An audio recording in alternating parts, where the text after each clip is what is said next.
Hi అండి. చాలా రోజుల నుంచి అయితే నేను వీడియోస్ పెట్టట్లేదు కదా! నాకైతే ఇప్పుడు ప్రస్తుతానికి బానే ఉంది. ఇప్పుడైతే ఇవి ఫ్లిప్‌కార్ట్ నుంచి అయితే వచ్చాయి సరుకులు. హాయ్ అండి. Welcome back to my channel Rohini vlogs.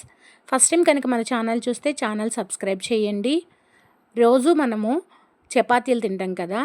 బయట తినే గోధుమ పిండి కన్నా మనం ఇంట్లోనే మల్టీగ్రెయిన్ ఆటా అయితే మనం తయారు చేసుకోవచ్చు. దాంతోనే ఇప్పుడు నేను చపాతీలు అయితే చేశాను. బయట తినే దాంట్లో ఉట్టి గోధుమలే ఉంటాయి. కానీ అన్ని రకాల చిరుధాన్యాలతో అయితే కనుక మనము ఈ పిండన్నది ఆడించుకుంటే చాలా మంచిది. ఈ మల్టీగ్రెయిన్ ఆటా ఆడించుకోవడానికి ఏమేమి కావాలన్నది ఇప్పుడు మనం చూద్దాము. ముందుగా అయితే ఒక గ్లాసుడు గోధుమలు అయితే తీసుకున్నాను. చూడండి, గోధుమలు అయితే ఒక ప్లేట్లో అయితే వేసుకున్నాను. ఫస్ట్ టైం అయితే ట్రై చేస్తున్నానని చెప్పి కొంచెం కొంచెమే తీసుకున్నాను. ఒక గ్లాసుడు గోధుమలు అయితే అందులో ఏమైనా చెత్త అది ఉంటే ఏరుకునైతే పక్కనైతే ఉంచుకోవాలి. తర్వాత ఒక చిన్న టీ గ్లాస్ ఉంటుంది కదా, ఆ టీ గ్లాస్తో అయితే ఆ గ్లాసుడు నిండా మొక్కజొన్న ఉంటుంది కదా, మొక్కజొన్న అయితే తీసుకున్నాను. అదైతే ఇప్పుడు ఈ ప్లేట్లో అయితే వేస్తున్నాను. తర్వాత అదే చిన్న గ్లాస్తో పెసలు కూడా వేస్తున్నాను. చూడండి, ఇప్పుడు ఈ గ్లాస్తో ఉన్న పెసలు కూడా అందులో అయితే వేస్తాను.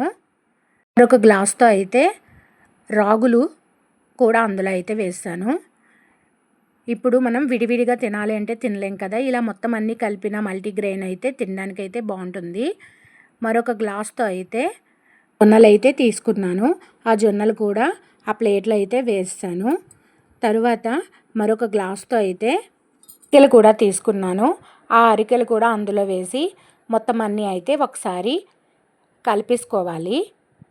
ఇగోని చూడండి, మొత్తం అన్నీ అయితే ఒక ప్లేట్లో అయితే వేసుకున్నాను. మొత్తం అంతా అయితే ఒకసారి కలిపేసి కొంచెం వాటర్లో వేసి కడిగేసి ఎండలో అయితే ఆరబెట్టాలి. ఇవన్నీ అయితే ఒకసారి అయితే కలిపేస్తున్నాను. కలిపిన తర్వాత అందులో ఏమైనా చెత్తలు ఏమైనా ఉంటే ఏరుకోవాలి. వీటిలన్నిటిని అయితే శుభ్రంగా ఒకసారి కడుక్కొని ఎండలో అయితే ఆరబెట్టాను. ఇందులో ఏదైనా చెత్త అది ఉంటుంది కదా పోవడానికి. తర్వాత దీన్ని ఎండలో పెట్టి బాగా ఎండిన తర్వాత పిండి అయితే ఆడించాలి. మిల్లుకైతే తీసుకెళ్ళి పిండి అయితే ఆడించి తీసుకొచ్చాను. ఒక గ్లాస్తో అయితే పిండి తీసుకుని అందులో తగినంత సాల్టు, కొంచెం ఆయిల్, వాటర్ వేసి పిండి అయితే ఇప్పుడు కలుపుతున్నాను. అవి ఎలా వస్తాయో ఏంటా అన్నది చూద్దాము. పిండి అయితే కలపడం అయిపోయింది. పైన అయితే కొంచెం ఆయిల్ అయితే అప్లై చేయండి. మొత్తం కలిపిన తర్వాత చూడండి, పిండి అయితే ఈ విధంగా రెడీ అయ్యింది. దీన్ని అయితే చిన్న చిన్న ముద్దలుగా అయితే ఇప్పుడు తీసుకుని చపాతీలు అయితే చేస్తున్నాను. కానీ చేస్తుంటే ఒకటైతే జరిగింది. లాస్ట్ వరకు చూడండి. చపాతీలు అయితే బాగా వచ్చాయా లేదా, అంటే అవి గట్టిగా ఉన్నాయి మెత్తగా ఉన్నాయి అన్నది ఈ వీడియోలో మొత్తం మీకు క్లియర్గా అయితే చెప్తాను, నా ఎక్స్పీరియన్స్. ఇప్పుడు అందరూ మల్టీగ్రెయిన్ ఆట ఆడించుకుని చపాతీలు చేస్తున్నాం చాలా బాగా వస్తున్నాయి అంటున్నారు కదా. నాకైతే ఎలా వచ్చాయి అన్నది చూద్దాము. నార్మల్గా అయితే చపాతీ పిండి తీసుకుని చపాతీ చేస్తుంటే చపాతీ అయితే అవ్వలేదు.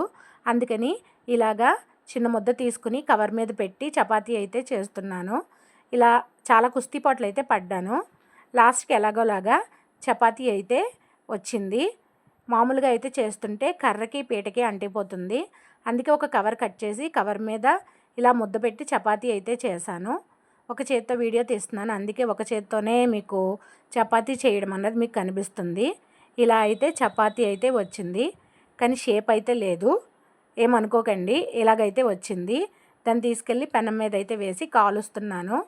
షేప్ అస్సలు రాలేదు. కానీ చపాతీ బాగా వచ్చిందా లేదా, టేస్ట్ ఎలాగున్నదన్నది మీకైతే చెప్తాను. రెండు వైపులా అయితే కొంచెం ఆయిల్ వేసి కాలుస్తున్నాను.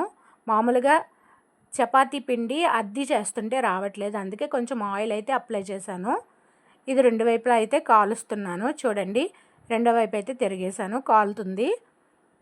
ఇలా రెండు పక్కల కాల్చిన తర్వాత ఆ చపాతీ ఎలా ఉంది, టేస్ట్ ఎలా ఉంది అన్నది మీకు నేనైతే జెన్యూన్గా రివ్యూ అయితే ఇస్తున్నాను. మీరు ఎప్పుడైనా ఇలాగా మల్టీగ్రెయిన్తో చపాతీ పిండితో చపాతీలు చేసుకున్నారా లేదన్నది కామెంట్ చేయండి. మీరు ఎలా కలుపుతారన్నది కూడా నాకైతే కామెంట్ చేయండి. నేనైతే ఇలా చపాతీలు అయితే కాల్చాను. చూడండి, కొంచెం గట్టిగానే ఉన్నాయి. మెత్తగా రావాలి అంటే ఎలా కలపాలి ఏంటన్నది నాకు అయితే సలహాలు అయితే ఇవ్వండి. ఇలా అయితే చపాతీలు అయితే కాల్చాను. ఇలా కాల్చిన తర్వాత దీంట్లోకి కర్రీ అయితే మష్రూమ్ కర్రీ చేశాను. ఆ కర్రీ అయితే మీకు వీడియో అయితే తీయలేదు.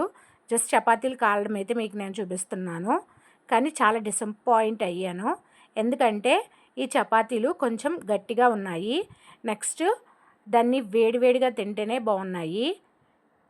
ఏం చేద్దాము అని అనుకుంటే ఒకసారి అనుకున్నాను, ఈసారి చపాతీ పిండి కలిపినప్పుడు నార్మల్ గోధుమల్లోనే ఈ మల్టీగ్రెయిన్ ఆట కూడా కొంచెం వేసి కలుపుకుని తింటే, కలిపి చపాతీలు చేస్తే బాగుంటాయి అని అనుకుంటున్నాను. అది రైటా రాంగా అన్నది కూడా నాకు చెప్పండి. ఇలా మల్టీగ్రెయిన్ ఆట అయితే కొంచెం గట్టిగా అయితే ఉంది. లేదు, వేడివేడిగా తింటే అయితే చపాతీలు అయితే చాలా బాగున్నాయి.